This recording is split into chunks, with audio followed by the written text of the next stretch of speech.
Gold has always had a special place throughout human history. Already around 700 BC, Lydian merchants produced the first coins. Gold is supposed to offer stability, but its price has seen several volatile periods, which speculators and investors like to trade.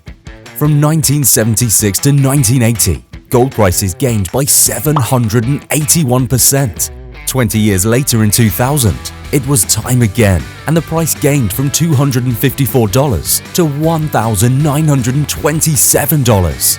In 2019, a new bullish rally started, and some say the price will gain further in the years ahead. Coronavirus fears and quantitative easing are driving prices higher. Do you think gold prices will gain or slump? Take a position with ATFX. With us, you can trade on falling and rising prices. We make it easy for you to trade the global financial markets at any price, anytime and anywhere.